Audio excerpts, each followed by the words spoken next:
Please take your seats. Can somebody pull the door closed, please? Good morning, I'm Kelly Swartz, playing the role of Thomasina or Dave. I'm not sure who I am this morning, but I'm one of them. And I'm the Director of Legal Advocacy, and I'm happy to be here presenting with Sarah. And I'll let Sarah talk first. Good morning. I'm Sarah Goldfarb. I'm an appellate attorney with the guardian ad litem program. And this presentation was really born out of cases we were seeing where it seems like practitioners were a little confused about the process of how to get child hearsay admitted. So this presentation is really just designed to clarify that process. Please, if as we're going you have questions, just raise your hand. And then there's a hypothetical at the end where we would love your input and your thoughts on it. And I apologize, I'm getting over a cold a little bit here, so.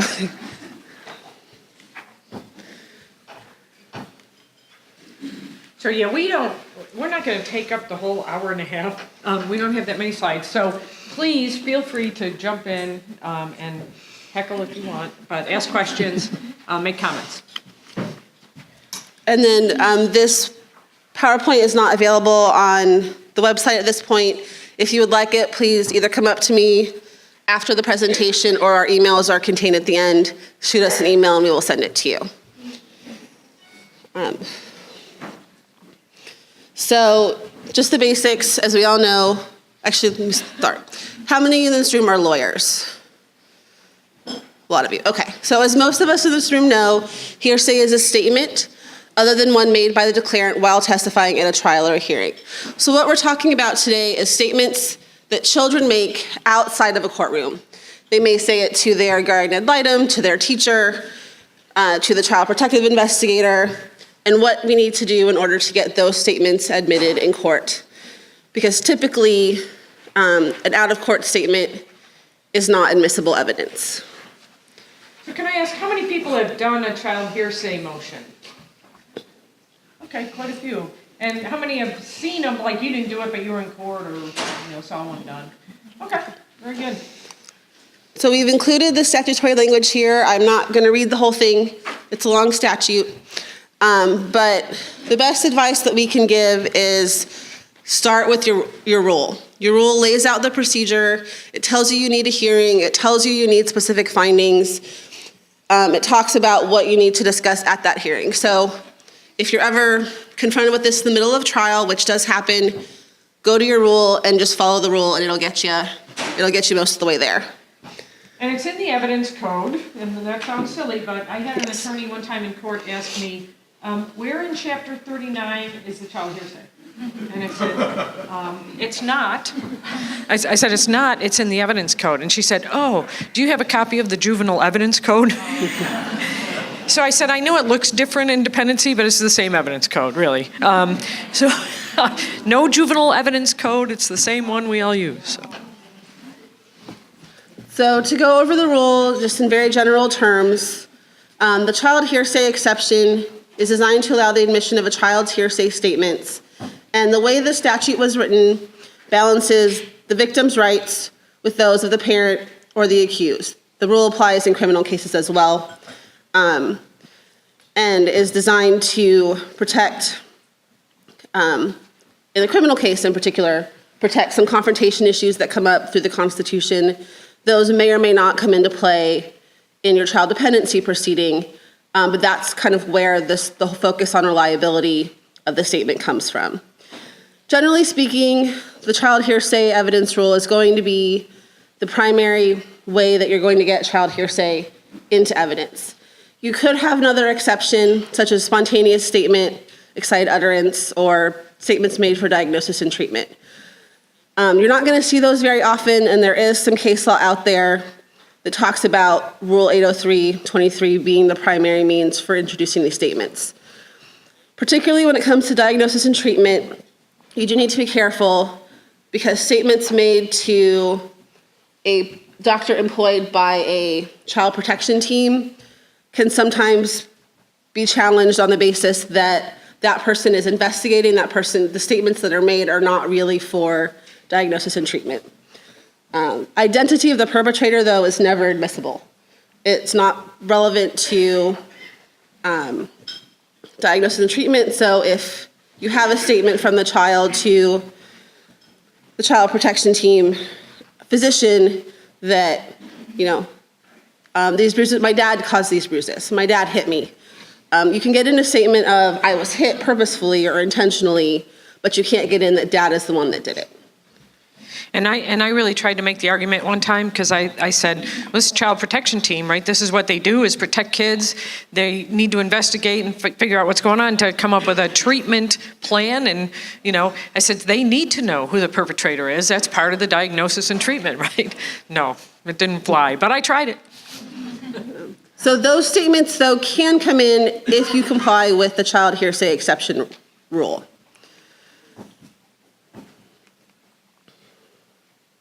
So the child hearsay exception applies to statements that are made out of court, as we talked about. That is the definition of hearsay.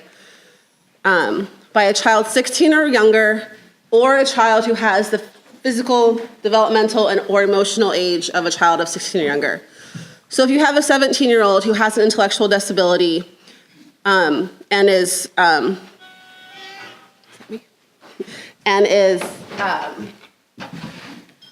apologize. And is diagnosed and has been determined to have a functioning capacity of less than 16, the hearsay exception can apply to that child as well. And just so you know, because it used to be 11, right? Now it's 16. So you can get child hearsay statements in for a child up to the age of 16, which is great. And there also is a criminal case out there where, actually,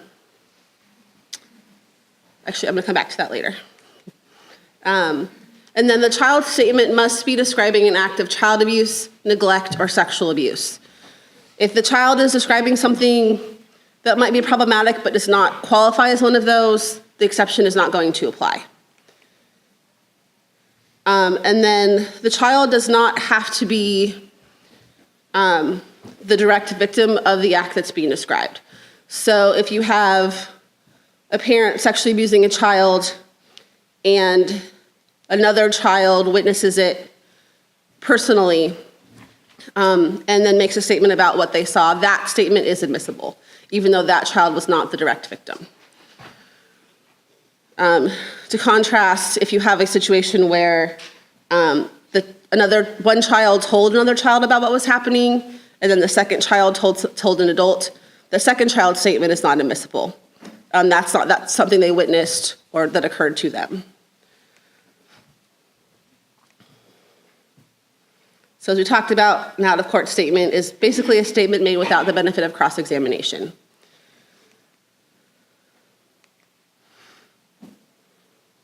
So there's a fair amount of case law out there about what kinds of statements or what kinds of evidence are statements, are not statements. Townsend is kind of the seminal case in this area on a lot of the issues. One of the issues in that case was that the child's therapist engaged the child with play with anatomically correct dolls, and through that play, the child conveyed sexual abuse. The child didn't necessarily make a verbal statement, but it's a little bit unclear from the case. But because of it was considered to be a communication from the child to the therapist, and was considered therefore to be a statement that had to come under a hearsay exception to be admissible. Did you want to jump in? Yeah, I was just going to say, Townsend is a really good case to understand child hearsay. It's the Townsend factors that make child hearsay exceptions and admitted statements meet constitutional standards. So if you read that, you read the Townsend case, it's really long, but they have all the standards set forth in there, such as, well, it's all about the indicia of reliability, right? Like any hearsay, the statements that have to have some indicia of reliability. So the child has to have, made a statement out of court. The source of the statement has to be credible without an axe to grind, more or less. It has to be made in a childlike manner, right? So I used to staff cases, and the PI would tell me, well, this 4-year-old girl told me that her father penetrated her vagina with his penis. Like, no, she didn't. This is not at all what she said. What did she say? So he said to say, when you're talking to a kid, I can't take notes when I'm talking to a kid because it's just not natural and the kids don't like it. And but as soon as I could, I would write down what the kid said, verbatim as close as I could get, because that's part of the indicia of reliability. The court wants to know what the kid said. My dad touched my pocketbook with his hoo-hoo, or whatever the kid says. That's what you need, and that's one of the Townsend factors too. But it's interesting, if you get a chance to read that, that sets forth all the standards in Florida to make it meet constitutional muster. And we're going to go through all those in a little more detail in a bit. The other thing that I think is really important here is forensic interviews are admissible under this rule.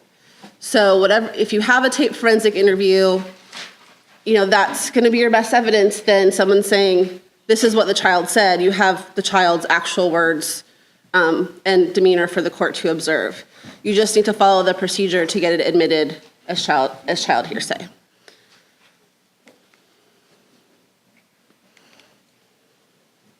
So as I said before, the statement needs to describe an act of child abuse, neglect, or sexual abuse that was performed in the presence of, with, on, or by the declarant child.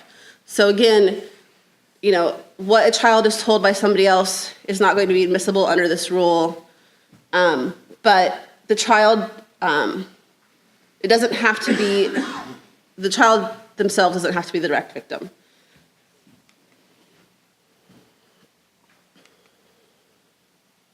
So when you're looking at a statement that's made by a child of 16 years or younger, the age is calculated at the time the statement is made. So if you have a child who's 16 at the time a statement is made and then turns 17 before you come to trial, you're still fine. What we're looking at is the age of the child when the statement was made, because that's where we're looking for the reliability. The reliability and the child's, the circumstances of the statement occurred before. And there's, like I said, there's a lot of good case law on this. They're all cited in here. If you want to go read the specifics, they are right there. So Russell v. State is the case that talks about witnessing abuse not being the actual victim.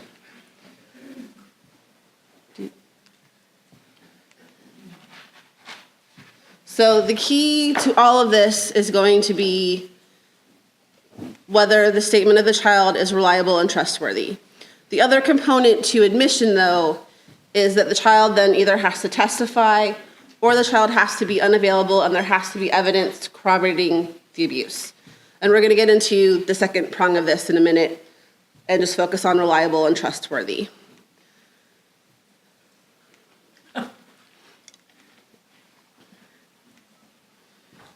So here's your procedure. The rule does not require advance notice for the use.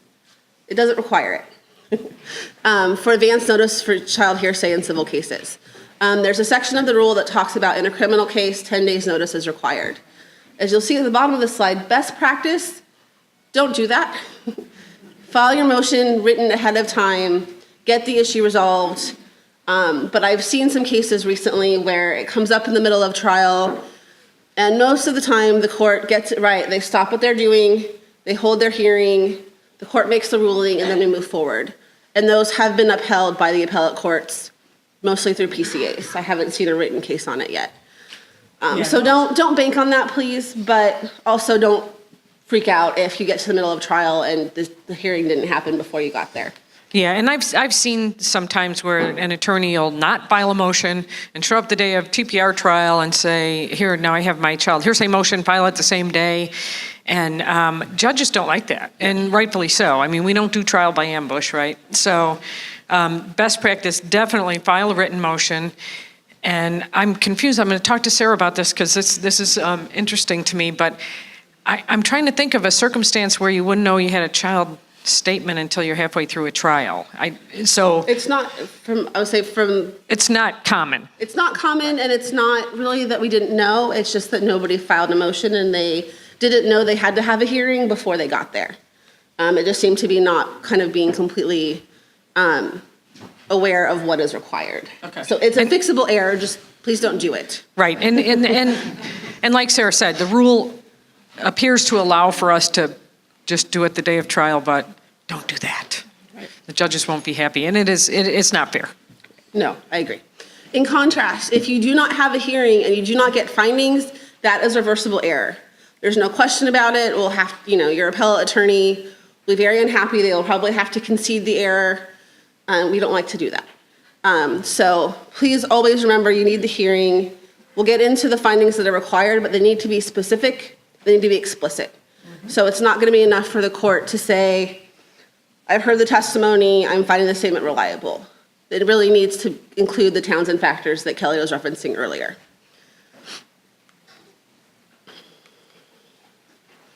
So again, hearsay was only going to come in if both of these prongs are satisfied.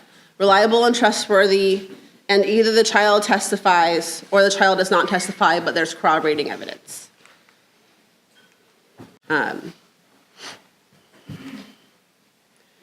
So things to keep in mind are that regardless of, if you have a child who testifies, regardless of what happens in court afterwards, the statement is still admissible as substantive evidence. So even if the child comes into court and says, no, that never happened, the original hearsay statement is still admissible. What we see a lot of times, though, is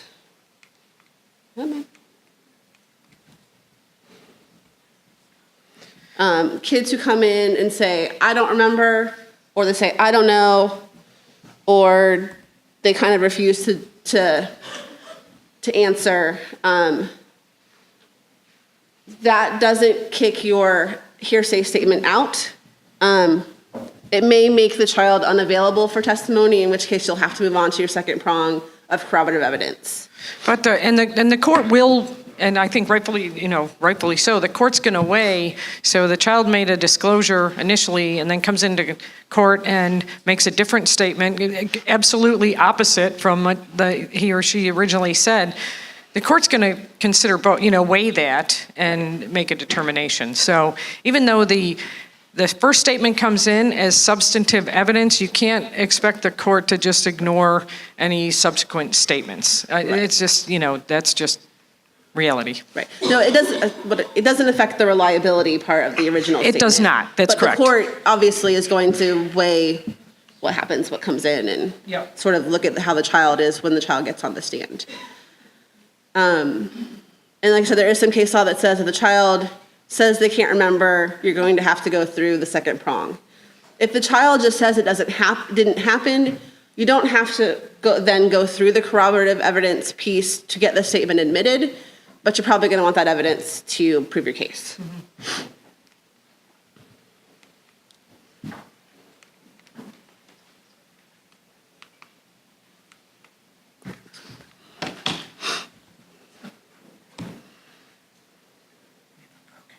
We have a broken clicker, yes.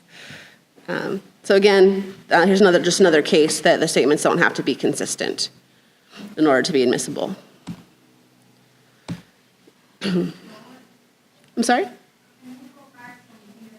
Sure. No, we have a broken clicker. Yeah. We're doing the back. I think I can. Did you get the two on the previous slide? Okay. And like I said, this will be available. If you just come up to me after the presentation and give me your email, I will send you the presentation. It will be online eventually also. All the trainings and conferences or sessions from here will be on our website.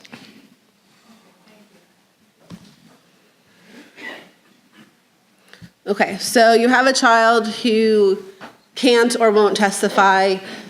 You have to look at whether there's corroborative evidence of the abuse.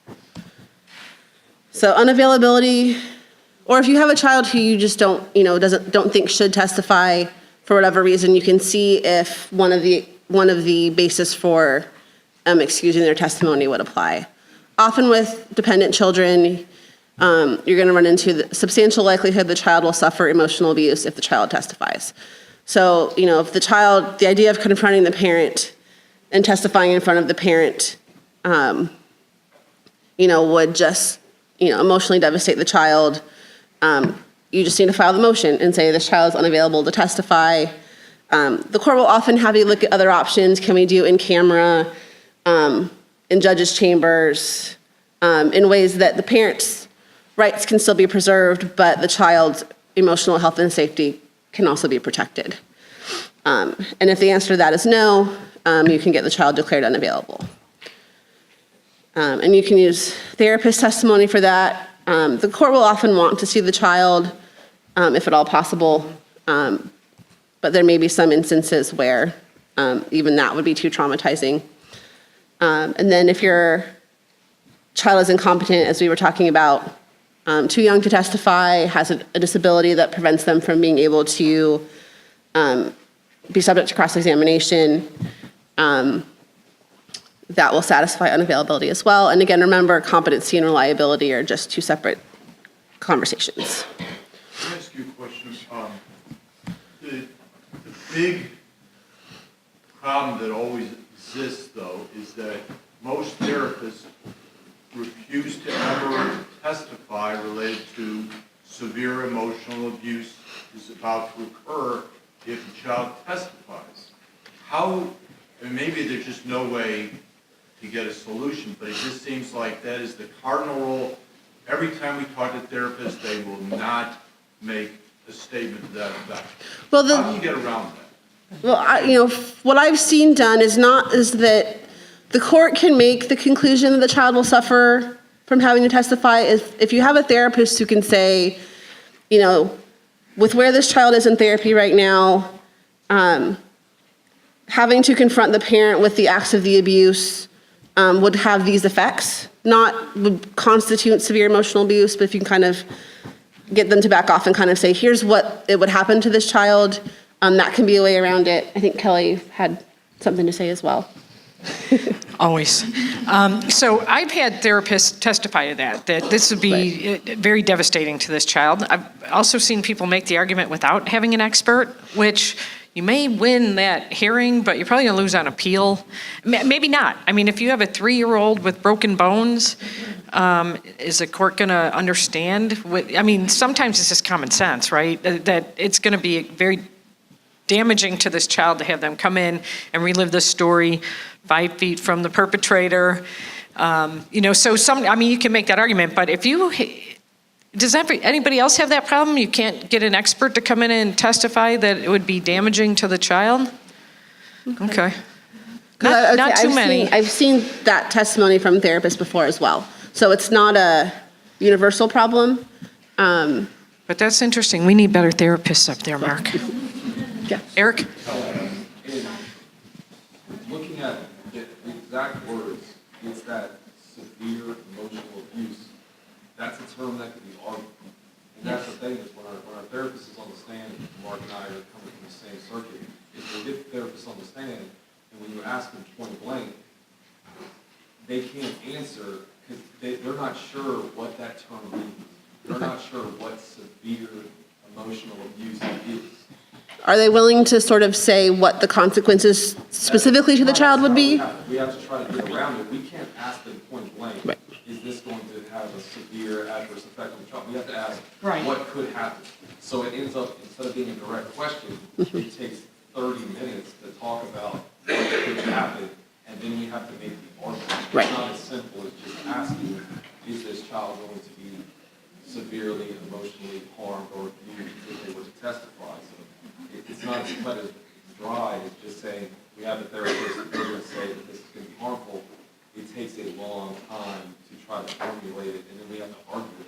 We just can't get an answer from the therapist. And I see that sometimes as well. And, it's probably also more helpful for the court to go through that process, I'll say, to especially from a review standpoint, if you have the therapist actually saying, these are what I would expect to happen for this child if this child is forced to testify, that's going to be more persuasive and more robust for appeal than just the therapist parroting back, yes, the child will suffer emotional abuse if forced to testify. Yeah, well, more of our issue is that sometimes by the time the CPR trial happens, the child is not currently in counseling. They've been successfully Right. discharged. And so then you have to formulate the strategy, and sometimes you have to be a couple steps ahead of where you know you need to be in order to determine, do I need to get a therapist back in there so that by the time we get to my child victim hearsay motion, we have someone who can bring the court to testify. Too often the situation is suddenly upon the attorney and you have no witness who has a current relationship. You're looking back, well, that therapist hasn't seen the child in 6 months. Would the testimony now be relevant? Will the court consider it credible? So, and then sometimes there has to be a motion to compel the department to re-refer the child to therapy, so. Right. I've actually had a decent amount of luck getting parents' attorneys to stipulate to the child being unavailable. Just because a lot of parents don't want their child to have to testify. Right. And a lot of attorneys don't want the parent testimony, which is like holy. Yep. Any other questions on this issue or comments?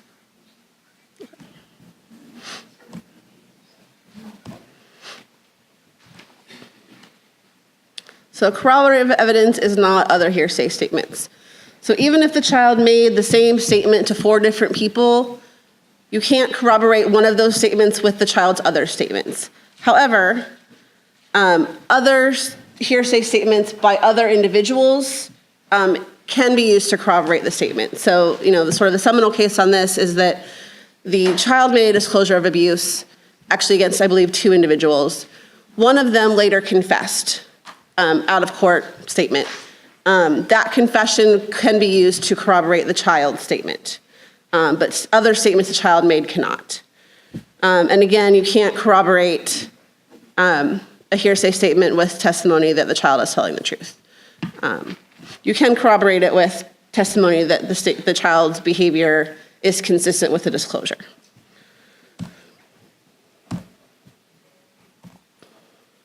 So again, physical evidence of abuse, so any findings, physical findings by the CPT, observable bruises, can be corroborative. Behavioral evidence, such as when, in this particular case in TO, the child was brought to a visit with the mother. In a domestic violence case, the father dropped the mother off, I think, or was present in some capacity, and the child froze and wouldn't move and wouldn't do anything. And that happened a couple of different times. And so that was used as corroborative evidence of the statements the child had made about the domestic violence he had witnessed. And then evidence of similar acts can be considered corroborative evidence. It's very much an open question, though, how similar it really has to be. So if you have a crime committed by a parent against a child, and maybe the parent committed a crime against another child who wasn't a relative, is that going to be considered close enough when you have the familial relationship at play? There's no good answer to that one right now. Right. I'm sure it'll come up soon, though. And again, consistent, this, I can't say the name, Majewski, talks about testimony concerning consistency of behavior, not testimony of belief or credibility.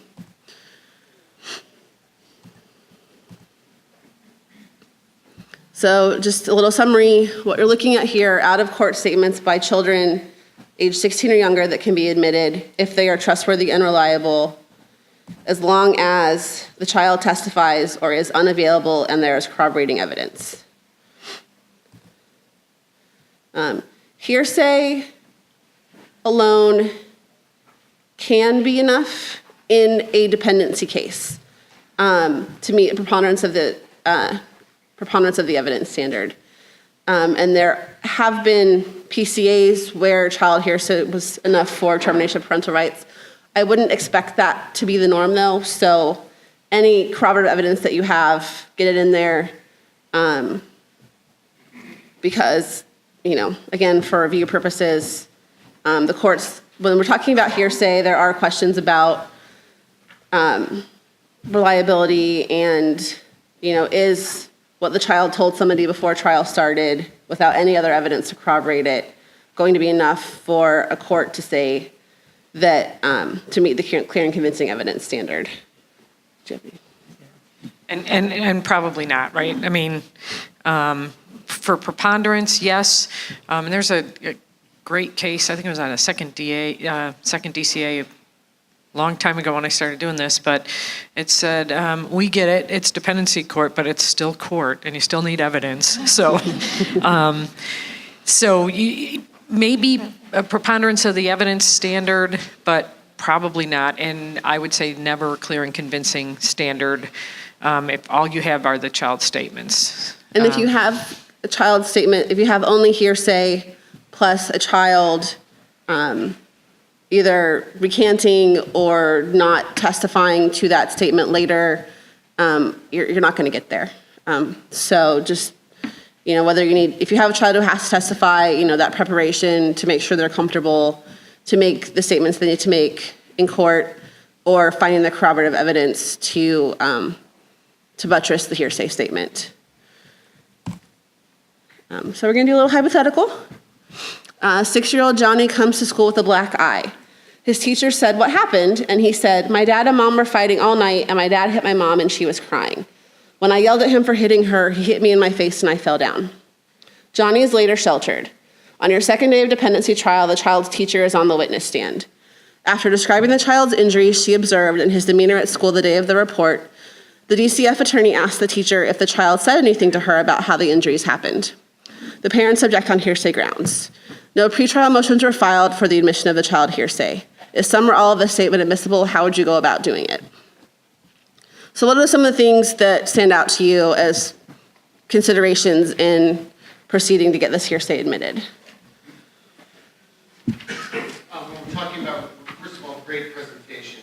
Excellent, I learned a lot. When we're talking about the Thank you. reliability component, I think that if I recall correctly, one of the components was the immediacy after the event, and we can consider the fact that this happened the very next day. Child has physical evidence of a black eye, so I think that that would help to support the reliability. I'm concerned that there's no pretrial motions filed. I certainly think that we should do that. Best practice. Okay. Anything else?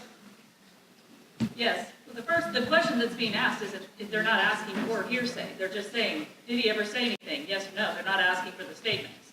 So that, as a threshold, that the hearsay objection should be overruled. Yep, Right. I agree. Anything else? We have to have some discussion, and we're going through the PowerPoint again. We're on a slide. So, John, I'm sorry. I mean, one thing, obviously, they didn't file a motion, so they're asking questions and ultimately going to get to what the child will tell you. So the attorney's going to have to go through the predicate questions to establish context, time context, reliability, the types of statements that was it childlike or of the age of this child that she was talking to. So we have to establish all those, get your ruling from the judge, and then probably should be able to get that in. Janet? Well, I was just going to say, you're going to have to make an ordinance motion for child hearsay and stop your trial and have your hearing. Right. Could it be something other than child hearsay?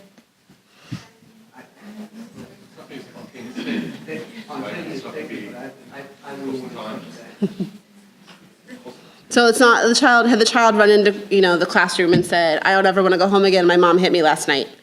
You might get an excited utterance or a spontaneous statement, in that instance.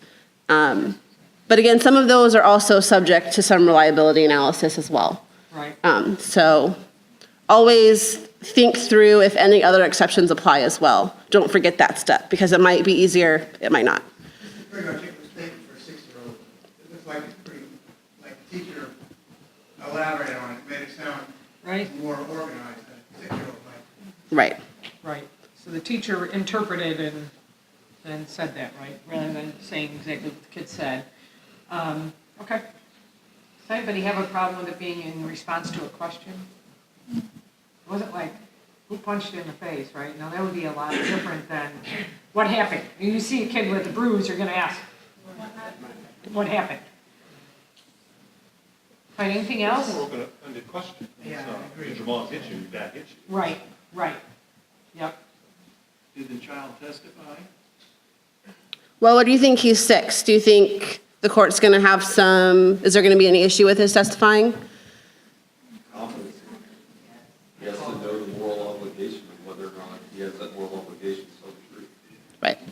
And if he doesn't testify, we're going to need corroborative evidence, right? Which, right, which in this case we would have. There's also two different issues going on in the child's statements. One is about dad's conduct toward mom, their domestic violence, and then one is about dad's abuse of the child. And what do you think about or what does anybody think about the child statement about mom and dad fighting all night and dad hitting mom? Is that going to be admissible? It's still child neglect, it's something occurring in front of the child. I wouldn't have an issue. I had this argument, With a court. I lost because he was the court and I wasn't. But I was doing a dead baby trial, and the kids saw their father beat their baby sister to death. And he would not find, again, this is before that case, I'm thinking, I don't know, he would not find that the child was a victim of abuse, the child who was making the statements. And I said, we're always expanding the definitions for child hearsay and stuff in dependency context. I get that you can't do it in the criminal context. Makes sense. I don't like it, but it makes sense. But the kid was a victim, right? Because he was living in an environment that, blah, blah, blah. Lost the battle, but won the war. So I got the TPR, so we never did appeal that ruling on the child hearsay. But he said, no, the child's not a victim, because he wasn't physically, well, he was physically abused also, but the kid testified to all that stuff. So anyway, I thought it was interesting. So I don't know. I mean, now there's a case, there was a case right around that time, actually, I want to say it was MA, that a child was allowed to, they could get his statements in about him watching his father kill his mother, but the court wouldn't expand it to a child watching his father kill his sibling. So I still say it was wrong, but anyway. And if it's, if it's something lesser, like mom and dad were yelling at each other all night, or mom and dad threw stuff, some of the courts in our state are not always as expansive in their definition of domestic violence. So you may, be kind of on the cusp there. And so you want to look at each part of every statement and make sure that in and of itself is admissible, not just most of what's in front of you. I'm sorry, could you say that a little bit louder? TV could be admissible as part of your reliability argument. He's putting the punch in context with the situation. It makes sense. Yep, I agree. And also to establish how the DV is detrimental to the child would also probably give you unavailability if you wanted it. Because, we know that kids living in violent environments, it's detrimental, blah, blah, blah. Right, So, and in this case, when the child confronted the father, that time the child was physically assaulted himself. And if Johnny was 16 when this happened and 17 when trial started, the statement would still be as admissible as it may or may not be. right, yep. Anything else? Anybody have anything else? I actually have two questions. They're separate, so I will let you answer each one myself. The definition of abuse, of course, we can get from 3901, but based on what you've seen, has it been expanding? Is it just what we see in 3901? Because it has to be, you have to be the victim of abuse. What is that abuse, or how bad does that abuse need to be to rise to the level of them being a victim? If you've seen anything that the courts have been doing. Go ahead. So my good friend and former law partner used to always say, hope the other side's dumb when you have something like that. But I think it's as expansive as the court allows it to be, and as, if it's unchallenged. So it's an intentional act, right? But it doesn't have to be intended to cause the harm, but an intentional act. So I haven't seen a lot of expansion outside of 3901, but reading transcripts, I'm sometimes amazed by the stuff that gets in, and I'm sometimes amazed by the stuff that doesn't. So I have not seen an actual expansion through case law of the definition of abuse. In fact, for a little while, I thought it was shrinking. That's, you're not allowed to say pendulum if you work for the Department of Children and Families, but I don't, so I can. It was one of the times when the pendulum was at family preservation as opposed to remove all the kids and let the court sort them out. Then the court was sort of on board, and decreasing, I think, rather than expanding definitions of abuse and neglect. So, I don't even know that I've seen many cases even defining it to begin with. Right. They tend to be cases where there's not really going to be much debate. And I would say, even if it's not 39, within the 39 definition, if you have a good argument, make it. And we'll see where we end up. Yep.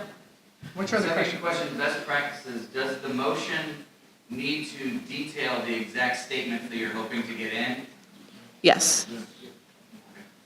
yeah, I always prefer to do it that way. Everybody's on notice. And like I said, it helps you to, I always went in with an order too for the court to sign. I was very optimistic. But the court can take stuff out, especially, we didn't have computers at the time. I actually used an abacus also, but. Because your motion and order should look the same. The court admits the following statements, the reliable source of, blah, blah, blah. So I think it helps. It helps you to formulate your argument and your order. Any, I just wanted to add, in the criminal arena, when we're dealing with child hearsay, you've got to deal with all the confrontation clause rights of the defendant. And we now have a case out of the third that says there are no confrontation clause rights in defendant's court. Right. So if you guys heard that, there's a case out of the third that says there's no such thing as confrontation rights in the dependency context. So we stay away from the Constitution anyway. It's okay if you say schmonstitution after, then. But the Crawford v. Washington and all that stuff is not something that we have to deal with in the dependency context because it's not punitive, right? It's for the interest of the child. And if you've ever done a TPR trial, you know that's just feels punitive, but it is for the interest of the child and not about the rights of the accused. So. and as you, I'm sure, notice, most of the case law on this comes from the criminal arena. There are some dependency cases. So there's no dependency case law talking about the confrontation issue as it applies in the admission of child hearsay statements. So as of right now, the full analysis, which is designed to protect confrontation rights, still is going to apply. If you run into an issue with that, you can use a third DCA case and make the argument. Laura, do you know the site for that? Okay. Okay. If you need it, you can use it. We'll see. I don't know that it's going to change anything in particular, but the argument is certainly able to be made based on that case if you need to. Anything else? I'd start the slides over. So I think we're done, right? Yeah. There's one more slide that tells you where you can get information from Thomasina or Sarah. Right, and Thomasina is our appellate director. She was unable to be here today, but if you email her or myself, we will send you that presentation. Thank you all. Thank you all very much.